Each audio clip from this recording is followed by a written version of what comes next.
Bueno, ¿cómo les va? En la clase de hoy vamos a ver un tema nuevo que se llama homeostasis, pero que involucra a todos los sistemas y al organismo entero, que se trata sobre el equilibrio. Paso a compartir pantalla, podemos ver la presentación. Aquí estamos. Bien, fíjense que en esta portada lo que les pongo es un hombre que está parado sobre una tabla, que tiene un solo punto de apoyo y que está tratando de lograr un equilibrio. Esto es un trabajo constante en cuanto alguno de los puntos de apoyo se modifica o se altera, evidentemente ese equilibrio se va a alterar. Bien, de eso se trata lo que vamos a ver en esta presentación. Vamos a definir entonces lo que es homeostasis, perdón, que se deriva de los términos griegos homois, que significa constancia, stasis, que significa estabilidad o posición.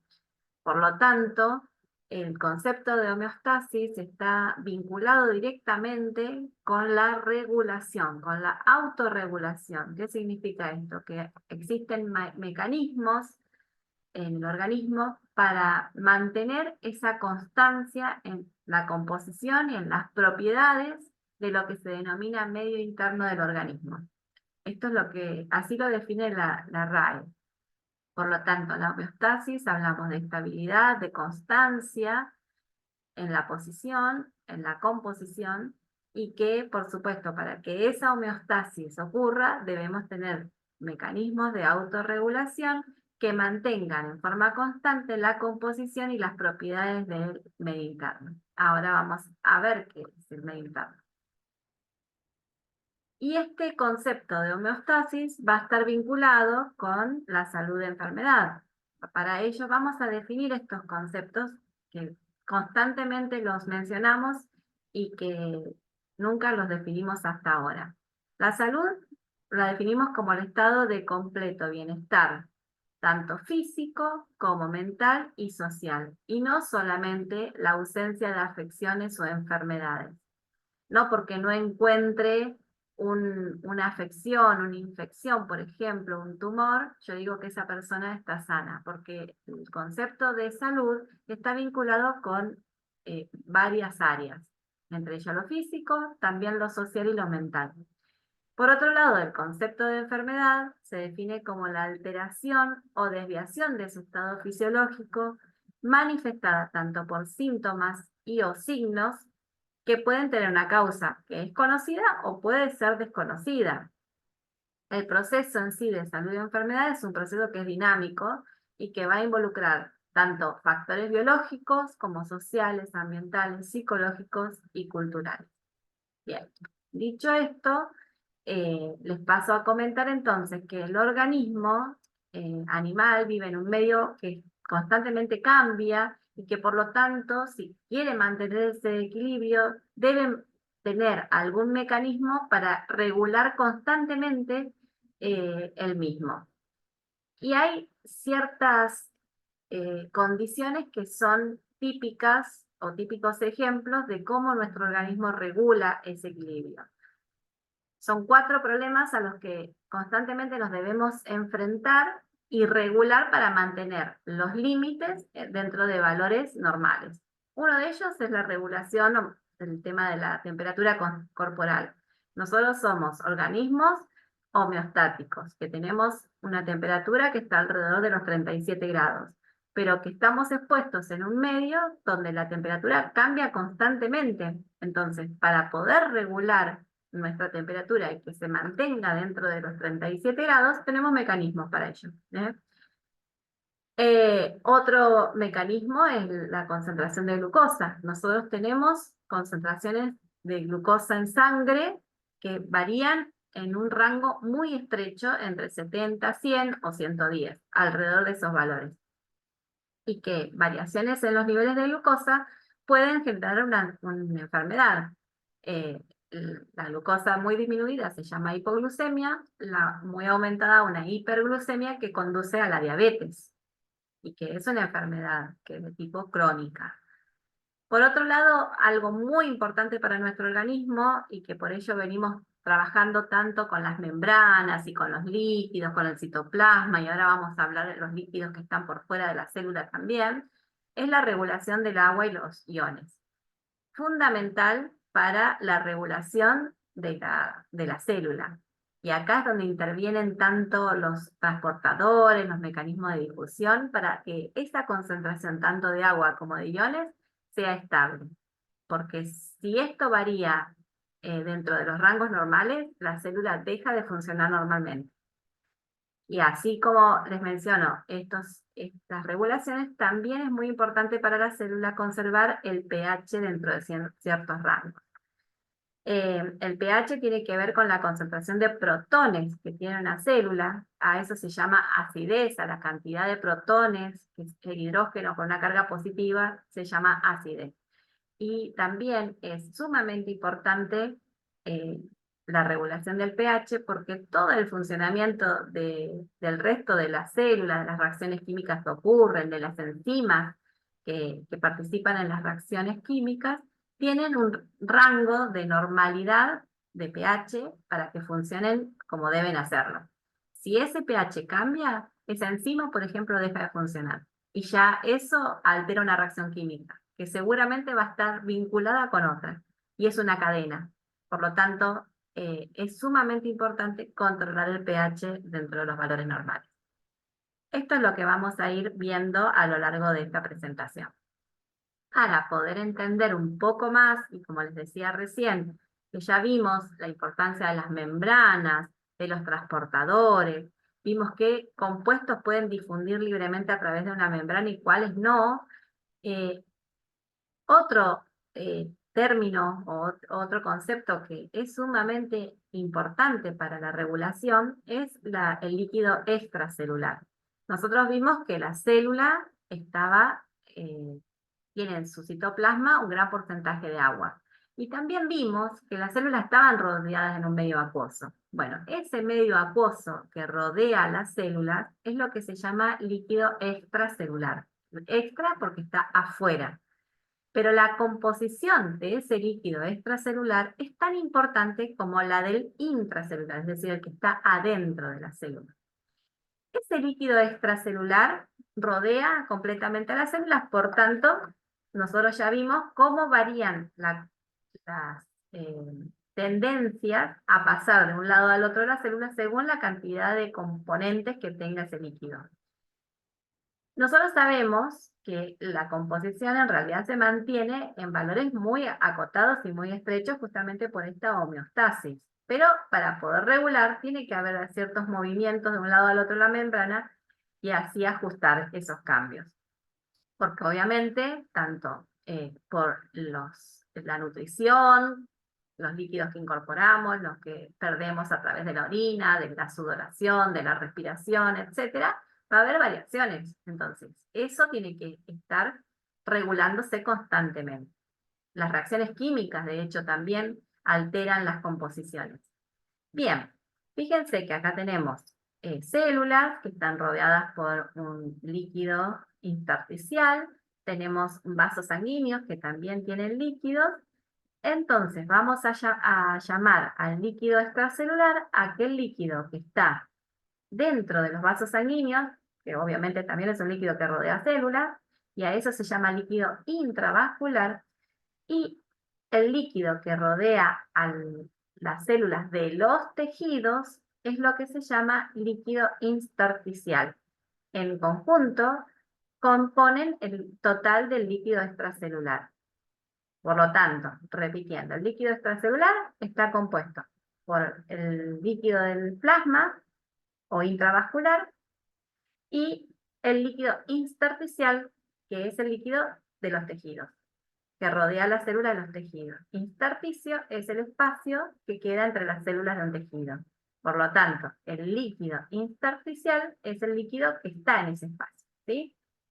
Bueno, este líquido intersticial o líquido extracelular, fíjense que es el que está justamente rodeando la célula.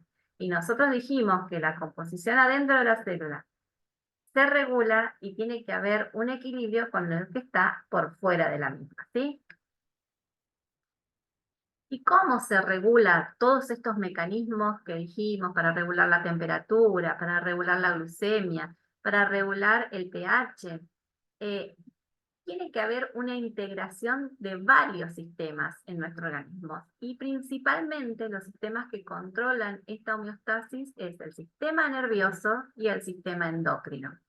El sistema nervioso, el que está compuesto principalmente, como ya vimos, por las neuronas y por otras células que acompañan a las neuronas, y el sistema endocrino es el que está formado por glándulas que secretan hormonas. ¿Qué tienen en común estos dos sistemas? Es que por distintas formas envían una señal, que esa señal va a llegar a algún órgano o a otra célula y va a generar una respuesta, ¿sí?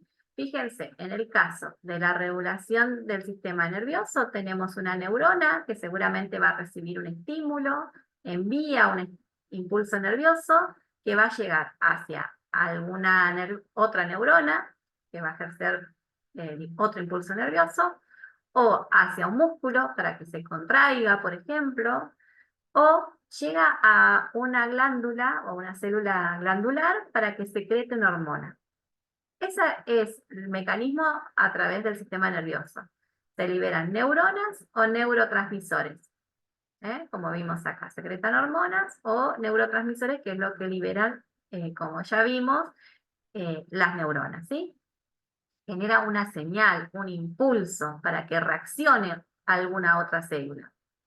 El sistema endocrino, en forma similar, recibe también un estímulo. Ese estímulo puede ser, por ejemplo, un golpe de calor, o puede ser una disminución de la glucemia en la sangre. Ese es el estímulo, que es detectado por algún sensor. Eso hace que las células del sistema endocrino liberen estas sustancias que se llaman hormonas, quiero marcárselos, al torrente sanguíneo. A través de la sangre van a los tejidos donde ejerce esa función esa hormona. Y ahí es donde se va a generar la respuesta que se está esperando. Vamos a tener receptores para esa hormona y ahí es donde, por ejemplo, va a haber una contracción en un músculo, va a haber un cambio en el medio interno, en la concentración del sodio, del potasio, o algún cambio en la secreción de alguna glándula. Entonces, fíjense, tenemos una señal, que es lo que está perturbando a ese equilibrio, y generamos una respuesta a esa señal. Y esa respuesta es lo que logra mantener esa homeostasis, es decir, mantener el medio interno dentro de un rango que consideramos normal. ¿Bien? Nosotros sabemos que no es que es un valor estable y que siempre se mantiene el mismo valor. Por ejemplo, la glucemia en nuestro cuerpo diariamente tiene variaciones. No es que siempre para cada individuo es un valor fijo. No, tenemos un rango y ese rango se logra gracias a estos sistemas de equilibrio, de regulación, donde está tanto implicado el sistema nervioso como el sistema endocrino, liberando señales y a su vez un estímulo para que haya algún cambio. Y ese cambio es bajar o subir la glucosa en sangre. A su vez, estos estímulos van a dar alguna señal sobre los órganos, que son los que propiamente van a actuar. Por ejemplo, el aparato respiratorio es muy importante en la regulación de los gases sanguíneos, en la cantidad de oxígeno que ingreso, como la de dióxido de carbono que voy a liberar. El hígado y el páncreas son fundamentales en la regulación de los niveles de glucosa en sangre. Ahí tenemos no solamente un órgano, hay varios, generalmente son sistemas lo que se pone en juego para poder regular las cantidades que necesitamos. Los riñones, el papel fundamental es en la regulación de la volemia, que es el volumen de agua en sangre, por eso es volumen, de volumen, y hemia de sangre, y de la concentración de iones. Los riñones regulan la cantidad de iones, de potasio, de sodio, de fosfato, de bicarbonato, entre otros iones. Recordemos que los iones no podían pasar libremente las membranas y que el hecho de que tengan una carga hace que ese flujo se vea impedido. Obviamente que tenemos mecanismos de regulación. Los iones los incorporamos a través de la dieta, pero todo exceso tiene que eliminarse y si tenemos falta, nuestro organismo lo trata de retener. ¿Cómo se retiene? A través de los riñones. El riñón es un gran regulador de nuestro organismo. No es solamente eliminar desechos, sino que regula cantidades de agua y de iones. Muy importante. Lo vamos a ver en reiteradas ocasiones, la implicancia, el rol que tienen los riñones en la regulación. Por otro lado, las glándulas endocrinas, dijimos que las glándulas son órganos que liberan una hormona al torrente sanguíneo y esa hormona va a ir a regular algún otro tejido. Las hormonas regulan también. Por eso el sistema endocrino es tan importante. Dentro del sistema endocrino tenemos el hipotálamo, que está en el sistema nervioso central, es una glándula que tiene la capacidad de recibir instrucciones, de percibir esas señales que hacen que después haya un cambio, libere una hormona o un neurotransmisor y sea detectado y ahí empieza la señal. El hipotálamo es donde se reciben todas esas señales que yo les mencionaba, que hacen que después el resto del sistema se ajuste para lograr lo que necesitamos. Se conecta obviamente con el sistema nervioso, con el sistema endocrino y con los órganos de alguna manera. El hipotálamo es el que integra en toda esa señal. Hoy les decía que nosotros no es que tengamos un valor constante de estos atributos que debemos mantener, la temperatura, la glucemia, el pH, sino que se mantiene dentro de un rango de normalidad. Sí hay un valor promedio que decimos que es el valor normal, pero en realidad lo que tenemos es un rango de referencia, es decir, entre un valor más bajo y un valor más alto. Y es ahí donde nos podemos mover y ajustar y que no sea patológico. Eso es normal. Los sistemas homeostáticos tienen ciertas características que tienen que ver con la retroalimentación o feedback que se llama. A esto, ¿a qué nos referimos? Ahora igual vamos a ver algunos gráficos para que se entienda un poquito más. La retroalimentación o feedback es el mecanismo por el cual una variable, que es el que hace, o alguna señal que hace que todo un sistema se modifica para regular eso que está alterado, esa misma variable, una vez que se logra ajustar a los valores esperados, hace que se frene todo ese mecanismo. O sea, activa cuando está fuera de los niveles necesarios y frena cuando se logra el equilibrio. Este mecanismo es lo que se llama feedback negativo o retroalimentación. Que los sistemas homeostáticos no mantienen una variable fija. Lo que les decía recién, es decir, que hay un rango de normalidad, no un valor fijo. No es estable ni estático. Se va moviendo, porque justamente nosotros somos sistemas dinámicos donde hay cambios constantes, pero lo importante es que se ajusten esos cambios a un valor considerado normal. Después tenemos otra característica que es la jerarquía de variables a controlar. Y esto nos referimos al hecho de que nuestro organismo tiene grados de importancia dentro de jerarquía en cuanto a las necesidades. Hay órganos a los que tenemos que darle prioridad ante alguna dificultad. Uno de ellos es el sistema nervioso. ¿Por qué? Porque supónganse, tenemos poca glucemia en nuestro organismo, poca glucosa.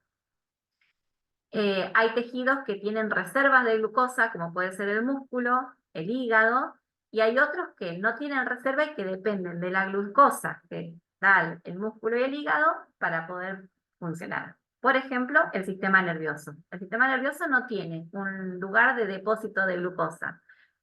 Entonces, todo el resto del organismo va a ajustarse para liberar la glucosa que tiene y que vaya al cerebro. Eso es la jerarquía de variables a controlar. Cómo el organismo se ajusta a las necesidades. Otro ejemplo les podría decir es, supónganse que tenemos una alteración del sodio y el agua. El sodio y el agua se regulan simultáneamente. De hecho, para cambiar los valores del volumen o las cantidades de agua, algunos mecanismos tienen que ver con el sodio y viceversa. Pero ante una dificultad del volumen y una dificultad de sodio, el organismo prioriza compensar el volumen. Porque ustedes fíjense la importancia que es el agua para los seres vivos. De hecho, la cantidad de agua que tenemos los seres vivos es muy abundante porque realmente la necesitamos. Entonces, ante una necesidad de componente, se le da prioridad al que es más importante. En este caso, el agua. Y por otro lado, decir que los sistemas homeostáticos no son inmutables. ¿Qué quiere decir? Que no es que es así y queda así de por vida.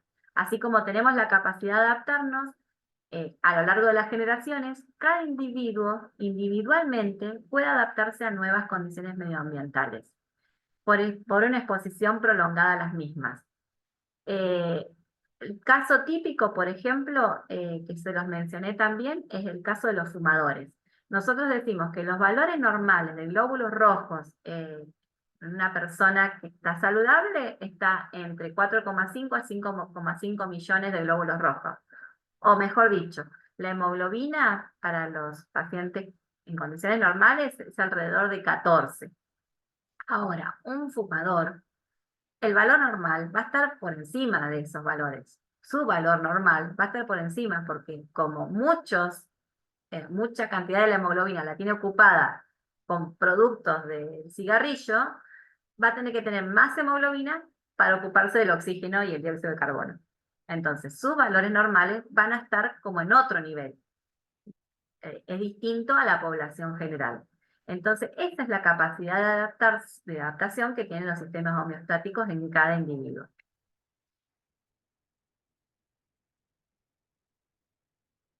Bueno, más o menos les comenté cómo funcionan, cómo es el control de los sistemas homeostáticos, pero acá vamos a ver las partes de los sistemas homeostáticos. Tiene que haber siempre un sensor. El sensor es aquella parte de todo sistema que pueda captar una señal. Después va a haber vías aferentes. ¿Qué significa eso? Es una vía que transmite lo que el sensor toma hacia un lugar que va a interpretarlo. Y a su vez, ese lugar va a tomar una decisión. Ese lugar que recibe esa señal y que actúa en función de ella es el centro de control, que normalmente es el sistema nervioso, ¿no es cierto? Hay un grupo de neuronas que reciben esa señal y que toman una acción. Esa acción que va a tomar va a ser enviada a través de una vía eferente. ¿Cómo se transmite esa señal? Es vía eferente. ¿Hacia dónde va? Hacia un efector. ¿Qué puede ser el efector? Como les decía hoy, un músculo, otra neurona, puede ser el sistema nervioso, el sistema endocrino liberando una hormona, ¿sí? Y ese sistema efector va a generar el cambio que yo estoy esperando. Entonces, algo que estaba alterado, ese equilibrio que estaba alterado, hay un desbalance, manda una señal a través de un receptor. Ese receptor envía a través de una vía eferente al centro de control o de integración, que manda una señal al efector a través de una vía eferente, y a su vez eso genera una respuesta en donde teníamos el problema, logrando nuevamente esa homeostasis.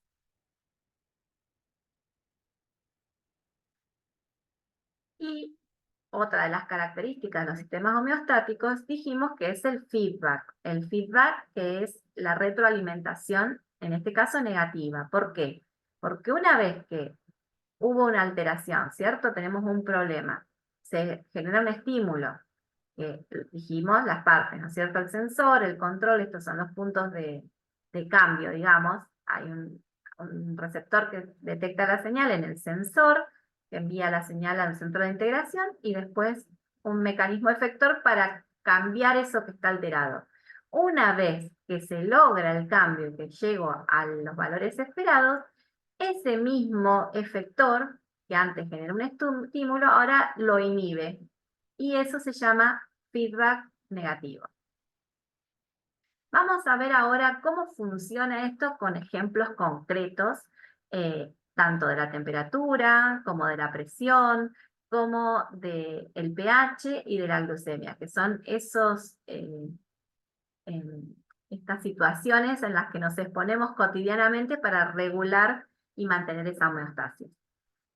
Bueno, ¿cómo podemos lograr regular la temperatura corporal? Sabemos que somos animales homeotermos y que nuestra temperatura corporal está entre 36,5 más o menos, 36,6 a 37 grados.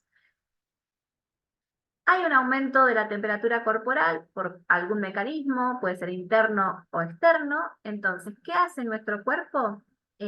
Uno de los mecanismos es tratar de liberar ese calor extra que tenemos adentro. ¿Cómo lo hacemos? A través de la dilatación de los capilares. Los capilares rodean a todos los tejidos, inclusive a los que están cercanos a la piel, ¿sí? Entonces, si yo tengo la posibilidad de dilatar esos capilares, va a correr más sangre en esos espacios. Entonces, el cuerpo adapta los capilares que están cercanos al medio ambiente para que libere calor a través de ellos. Entonces, así podemos expulsar gran cantidad de ese calor interno que tenemos. Por otro lado, también hay una regulación sobre las glándulas sudoríparas que tienen una señal para que liberen líquido, o sea que sudamos. Al sudar se libera calor también. Ese líquido se evapora y de alguna manera es una forma de perder calor de nuestro organismo. Entonces, de esa manera logramos dispersar el calor que estaba dentro del cuerpo hacia el ambiente y logramos mantener la temperatura corporal normal. Si pasa el efecto contrario, que la temperatura corporal disminuye, lo que va a pasar con los vasos sanguíneos es lo contrario. En lugar de dilatarse, se van a contraer, porque en realidad lo que no quiero es perder calor. Por lo tanto, se contraen los vasos sanguíneos. Eso hace retención de calor. Por otro lado, al contrario también del caso anterior, vamos a evitar perder líquido, porque eso es perder energía y calor. Además, se estimulan músculos para que se contraigan en forma involuntaria y eso genera lo que nosotros llamamos tiritando de frío. Esa vibración, ese movimiento muscular genera calor y eso vuelve al cuerpo. Por lo tanto, son distintos mecanismos para retener o generar el calor y de esa manera volver a la temperatura corporal normal. ¿Este mecanismo es igual en todos los individuos? Obviamente que no. En niños está, en recién nacidos sobre todo, los mecanismos todavía no están maduros del todo, los niños tienen la piel más delgada, entonces se evaporan más fácilmente los líquidos, entonces el control de líquidos en niños, en enfermos y ancianos es diferente con respecto a una persona adulta normal. Los enfermos crónicos suelen tener alterados estos mecanismos de regulación, quizás no reciben la señal de calor o no la perciben de la misma manera que una persona normal, y los ancianos también van perdiendo la capacidad normal de regular la temperatura. Por eso son poblaciones vulnerables a golpes de calor, de siempre hablamos de que tomen líquido, de que se resguarden de estar expuestos al sol, porque tienen menor capacidad de regular. Bien, acá les pongo otra figura que representa algo similar a lo que estuvimos viendo recién, por ahí en forma más gráfica, para que lo puedan ver de otra manera. Yo les comenté que el centro de integración, el que recibe estas señales, es el hipotálamo, y que además de recibir las señales, es el que genera un estímulo sobre algún otro punto para regular eso que está alterado.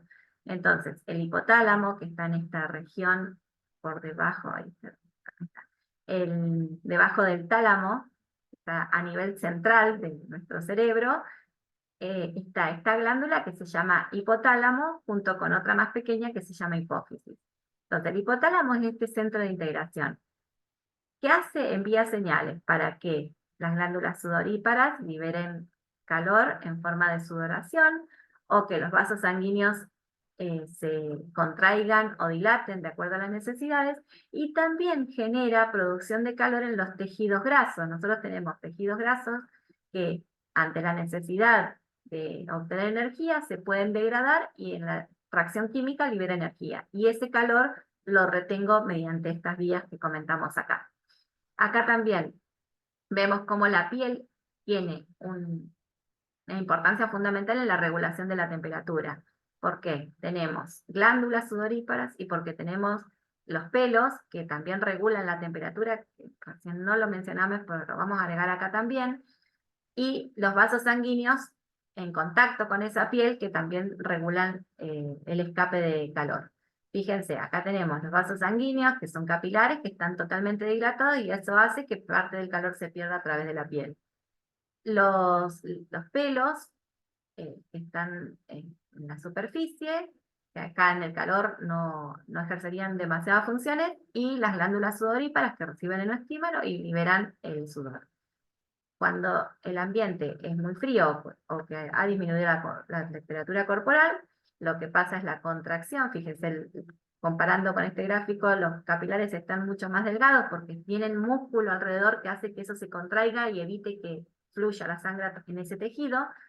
Por lo tanto, la pérdida de calor disminuye, las glándulas sudoríparas están inhibidas, tratan de no eliminar el líquido, y por otro lado, los músculos que están ligados a los pelos de la piel hace que ocurra la piloerección. Es decir, que es como que se genera una capa de pelitos que están todos parados y eso mantiene la temperatura alrededor de la piel. Es otra forma de regular la temperatura corporal. Otro de las regulaciones importantes de nuestro organismo, les comenté que es la glucemia. Nosotros es fundamental la glucemia. La glucosa es la principal fuente de energía. Ya hablamos un montón de veces la importancia que tiene la energía en nuestro organismo. A través de la glucosa obtenemos esa energía para todas las funciones celulares y para todas las funciones del organismo. ¿Y cómo se regula? Se regula justamente con los niveles de glucosa en sangre. Hay sensores en las células que detectan si la glucosa bajó o si aumentó. Y esto va a ocurrir todo el tiempo. Baja porque consumimos constantemente y aumenta porque, por ejemplo, consumimos alimentos. Los alimentos aportan, entre otras cosas, glucosa. Entonces, si por ejemplo bajan los niveles de glucosa en sangre, esto va a ser detectado por el páncreas, va a recibir una señal para que libere una hormona que se llama glucagón, que es generado por unas células del páncreas. Este glucagón, ¿qué va a hacer? Va a ir al hígado y le va a indicar al hígado que libere glucosa a la sangre. Yo les había dicho que hay dos grandes lugares de almacenamiento de glucosa, el hígado y el músculo. El músculo tiene reserva de glucosa porque ya sabemos la cantidad de energía que necesita. Para mover se necesita muchísima energía. Entonces, eso que tiene el músculo se considera que es para consumo propio, digámoslo así. Pero el hígado es el órgano que centraliza toda la reserva de glucosa y que organiza hacia qué tejidos va mandando. Entonces, si falta glucosa en los tejidos, el hígado la va a producir y liberar al torrente sanguíneo. ¿Cómo recibe esa señal? A través del glucagón. Si la glucosa está abajo, el glucagón que libera el páncreas se libera a la sangre, llega al hígado y el hígado recibe esa señal para que libere glucosa a la sangre. Y eso restablece los valores de glucosa sanguíneos. Si, por el contrario, tenemos niveles elevados de glucosa, supónganse después de comer, a la media hora tenemos la glucosa mucho más alta. Pero no dura mucho tiempo alta. ¿Por qué? Porque se activa otro mecanismo. También llega la señal al páncreas, el páncreas libera la insulina, que es para controlar los niveles altos de glucosa, y esa insulina también va a ir, entre otros, al hígado, pero principalmente a células del cuerpo para que capten esa glucosa, la utilicen o la reserven para después cuando se necesite, ¿sí? Y eso hace que se restablezcan los valores de glucosa en sangre. Bueno, un poco más complejo es el sistema de regulación del pH. Yo les mencionaba recién que el pH tiene que ver con la cantidad de protones, de ácidos que tiene un tejido. Protones es el ion H más, hidrógeno más, es decir, que tiene una carga positiva. El pH normal en la sangre ronda entre 7,35 y 7,45. Si el pH es menor, se dice que es un pH ácido y se llama acidemia. Si el pH es mayor, es un pH alcalino y se llama alcalemia, ¿sí? Cuando es más ácido significa que tenemos más cantidad de protones, cuando es menos ácido o alcalino tenemos menos protones. Lo importante por ahora y para lo que estamos viendo en esta oportunidad es que los protones o hidrogeniones, que es lo mismo, tienen que estar muy ajustados y el valor de pH varía en este rango. Si se mueve de este rango, puede ser peligroso y dificulta las actividades metabólicas de la célula. Entonces, tiene que estar entre este rango. ¿Cómo hace nuestro organismo para ajustar estos niveles de estos iones? Bueno, hay 3 mecanismos o 3 sistemas que trabajan en conjunto para que esté en valores normales. Fíjense la complejidad que tiene el pH, la importancia que tiene, que hay varios sistemas trabajando para que no se mueva de ahí. Algunos trabajan más inmediatamente y otros lo hacen a más largo plazo. Por ejemplo, uno es el sistema respiratorio, otros son los sistemas buffer, y el otro, que yo les comenté hoy, que es fundamental para regular los iones, que es los riñones, el sistema renal o excretor. Los buffer, ¿qué son? Son sustancias químicas que están en los tejidos o en las células y que captan esos protones haciendo que no sean tan tóxicos. Después van a verlo más adelante mejor definidos con los términos más apropiados en química para entenderlo. Yo lo voy a tratar de explicar en forma simple para que se entienda el concepto. ¿Qué hacen estos buffers? Logran amortiguar los efectos nocivos de los protones. Si hay mucho, los captan y de alguna manera resguardan los efectos de esos protones. Si hay poca, los liberan para compensar ese déficit, ¿sí? Y se hacen a través de la unión de, por ejemplo, al bicarbonato, que al unirse forma lo que se llama ácido carbónico, que lo tienen acá, fíjense. Los protones más el bicarbonato forman el ácido carbónico, que esto prácticamente no existe en sangre. Esto es lo mismo que decir dióxido de carbono más agua. ¿Y cómo podemos eliminar el dióxido de carbono? A través de los pulmones. Fíjense cómo un mecanismo de buffer celular, que el buffer sería el bicarbonato, el amortiguador, logra obtener un producto que lo puedo eliminar a través de los pulmones. Entonces, los pulmones, a través de la eliminación del dióxido de carbono, también están controlando el pH. No es solamente un producto de excreción, del metabolismo, sino que es importantísimo en la regulación del pH. Y por otro lado, el resto de bicarbonato que tenemos lo podemos excretar a través de los riñones, así como también los protones y otros iones. Entonces, resumiendo, la regulación del pH es un complejo mecanismo integrado por varios sistemas: respiratorio, buffers y renales. El sistema buffer son los componentes que están en los líquidos, como el bicarbonato, que logra captar esos protones y hacerlo menos tóxico, formando compuestos que pueden eliminarse a través de los pulmones, como el dióxido de carbono. Y el resto de los iones se liberan a través del riñón. Y así se ajustan. Los buffers generalmente es lo primero que funciona, porque están en los tejidos. Después lo que se forma lo puede eliminar el sistema respiratorio. El renal es el que logra el ajuste a largo plazo y más apropiado. Bien, otro de los sistemas a regular es la osmolaridad. Nosotros ya vimos un concepto de osmolaridad que tiene que ver con los componentes de los líquidos, la cantidad de líquidos y la cantidad de iones que contiene ese líquido. Y ese líquido ahora es lo que nosotros llamamos medio interno. Nosotros sabemos que la cantidad de agua, de iones, debe mantenerse en un rango constante y eso se debe a la osmorregulación. Para entender esto, vamos a ver el concepto de osmolaridad. La osmolaridad tiene que ver con la cantidad, la concentración molar que se llama, de las moléculas que se llaman osmóticamente activas en un litro de agua. O sea, ¿qué cantidad de estas moléculas que tienen una característica particular que se llaman osmóticamente activas, tengo en 1 litro de agua. Y eso me da la osmolaridad. El principal componente de la osmolaridad plasmática es el sodio. Y le sigue la glucosa, porque son los que están en grandes cantidades y que no tienen una difusión libre a través de las membranas. Entonces, esto ejercen lo que se llama la presión osmótica. Entonces, cada partícula disuelta aporta por igual a la presión osmótica. Acá no nos importa cuánto pesa, cuántas cargas tiene, el tamaño, sino la cantidad.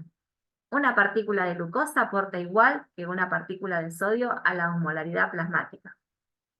Y definimos entonces como partícula osmóticamente activa aquella que es una molécula neutra o un ion, no importa si tiene carga o no, como les decía recién, ni el tamaño ni el peso, que no puede atravesar una membrana semipermeable, como la que rodea la célula, que es la membrana plasmática o celular. Estas partículas son las que ejercen una presión osmótica. Y esa presión osmótica es la presión necesaria que habría que imponer para evitar la ósmosis, es decir, la salida o entrada de líquido de un compartimento a otro, como ya vimos. Acá tiene entonces la importancia que mencionaba al comienzo, el líquido extracelular, porque es el líquido que rodea las células y que se compara de alguna manera con el líquido que está dentro de las células, que es el intracelular. La composición del líquido extracelular, imagínense la importancia que tiene en la regulación entonces de esta presión osmótica, porque si no hay balance en estos compuestos osmóticamente activos de un lado al otro, se va a generar una presión osmótica. Y eso va a ser un desbalance de volumen, claramente, en ambos compartimentos. Esto lo podemos visualizar con un ejemplo con las proteínas. Nosotros en el intravascular, en la sangre, tenemos las proteínas. Las proteínas, como les mencioné en alguna oportunidad, son moléculas de gran tamaño y que no pueden atravesar libremente ninguna membrana, salvo que tenga algún transportador, pero no pueden pasar de un lado al otro. Entonces, si en el intravascular hay una alteración en la cantidad de estas proteínas, ¿qué va a pasar con el líquido que está en el intersticial, rodeando a las células de los tejidos? Y va a variar. Imagínense ustedes que nosotros en la sangre tenemos como principal componente proteico, la principal proteína, que está casi en un 50% y el resto son otras, es la albúmina.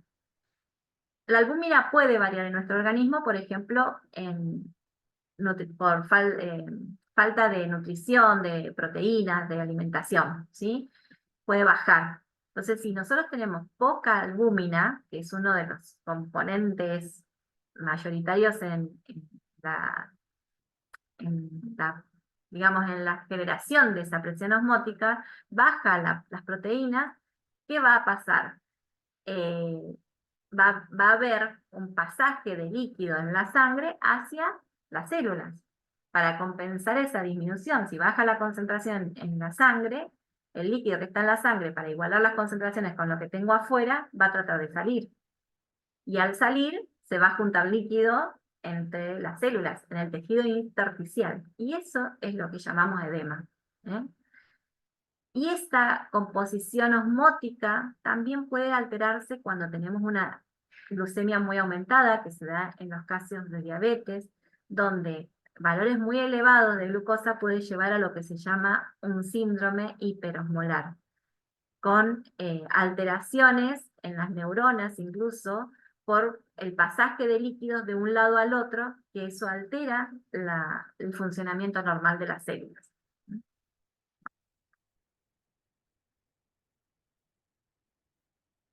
El equilibrio hídrico entonces se va a generar a través de las membranas. Supónganse que nosotros tenemos eh, un vaso sanguíneo donde fluye la sangre.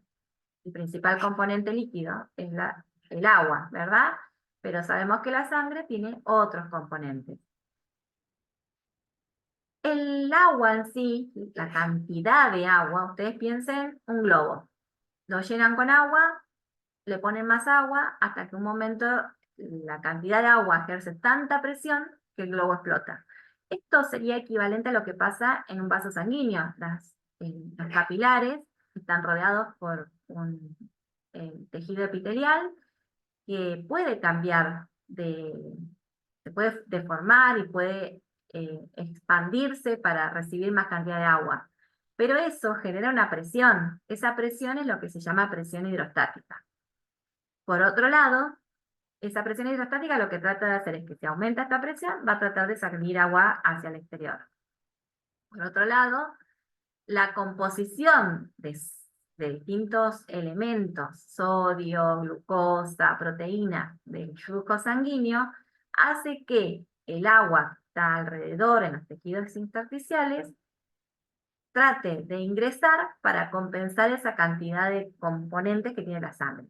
Y esa fuerza es lo que se llama la presión osmótica. Por lo tanto, tiene que haber un equilibrio entre la presión hidrostática y la presión osmótica para que la cantidad de agua que circula en los vasos sanguíneos sea relativamente constante.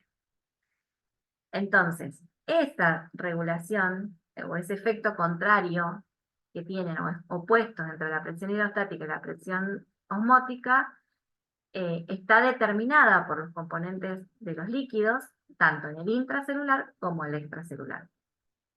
Entonces, fíjense que para regular el volumen, la volemia, todos los mecanismos que están implicados, no solamente el agua, sino otros componentes, como proteínas, como glucosa, como iones, como el sodio. Entonces, hay una regulación, un entramado y vinculación entre distintos componentes para regular una sola cosa, que es el agua. Fíjense qué complejo que es. Dijimos que los electrolitos, el principal regulador eran los riñones. También les comenté que los electrolitos se regulan a la par del agua. Y todo eso se realiza mediante distintas formas y hormonas que están vinculadas a estos procesos que regulan ambas cosas. Por ahora las vamos a mencionar nada más. Más adelante vamos a tener oportunidad de verlas individualmente y qué función cumple cada una. Pero simplemente para apoyar esto que estamos diciendo, que no hay un solo sistema tratando de regular, sino que hay muchos componentes de nuestro organismo que regulan una misma característica. Por ejemplo, para regular la presión, vamos a tener hormonas como la antidiurética, la aldosterona y la angiotensina. Esto se llama sistema renina-angiotensina. Con un ejemplo lo vamos a ver mejor, que se regula de esa manera la presión. Y el agua corporal también está regulado por el agua, por electrolitos y por hormonas. Supónganse que a nosotros nos baja la cantidad de volumen total de agua. Vamos a tener nuestros receptores de osmolaridad que están detectando que al bajar el agua estamos más concentrados, podríamos decir. Hay una hiperosmolaridad. Receptores detectan esto y ¿qué hacen? Estimulan la sed, por un lado. Entonces, ahí es donde yo siento sed. Tengo que poder ingerir agua para aumentar el volumen total de agua en nuestro cuerpo. Y por otro lado, se evita que se libere agua a través de los riñones. Fíjense que cuando nosotros tomamos poco líquido, orinamos menos. Y eso está relacionado con este mecanismo de regulación. Hay una hormona que se llama antidiurética justamente, que recibe una señal y que cuando se libera en el riñón hace que retengamos el agua, que no orinemos. De esa manera podemos lograr restituir el líquido extracelular que es tan importante en la regulación del medio interno. De forma similar, la presión arterial también varía y tenemos que ir regulándola. ¿Cómo se regula? Mediante la regulación de las sales. Fíjense que siempre que hay una persona que tiene presión arterial elevada, lo primero que le dicen, no comas con sal. ¿Por qué? Porque la regulación se hace a través de las sales. Imagínense una persona que se le baja la presión. Se activa un mecanismo que también está dentro de los riñones, participan los pulmones y una glándula que se llama suprarrenal. Cada uno libera una sustancia. Por ejemplo, el riñón, la renina. Esa renina hace que unos compuestos pasen de angiotensinógeno a angiotensina. Hay una enzima que es liberada por los pulmones. Esa angiotensina, ¿qué va a hacer? Estimula a la glándula suprarrenal para que libere una hormona que se llama aldosterona. ¿Y qué hace esta hormona? Retiene sal en los riñones. Y al retener sal, aumenta la presión. La angiotensina también directamente puede hacer un mecanismo de aumento de presión. Pero fíjense que hay varios sistemas vinculados para aumentar esa presión y mantenerla dentro de valores normales. Resumiendo todo lo que hemos visto, vemos que el organismo se expone constantemente a cambios, tanto internos como externos, haciendo que nuestro organismo tenga que tener sistemas de regulación. Esos sistemas de regulación van a tratar de mantener la homeostasis, el equilibrio, y lo hace a través de muchos sistemas, para regular la temperatura corporal, la glucosa, los iones y el agua, y el pH dentro de rangos bien marcados que son saludables. Bueno, espero que se haya entendido. Acá se pone un poco más compleja la cosa porque estamos viendo conceptos de química, algunos de física y biológicos, que de alguna manera siempre hablamos. Nosotros dividimos las materias en biología, en química, en física, pero en realidad el universo es un todo, que todo está integrado con todo, y a veces lo dividimos para poder entenderlo, pero en algún momento se nos hace difícil esa separación y tenemos que volver a entenderlo como un todo para ver cómo funciona. Y esto es lo que he tratado de hacer en esta clase. Bueno, espero que anden muy bien, nos vemos en la clase.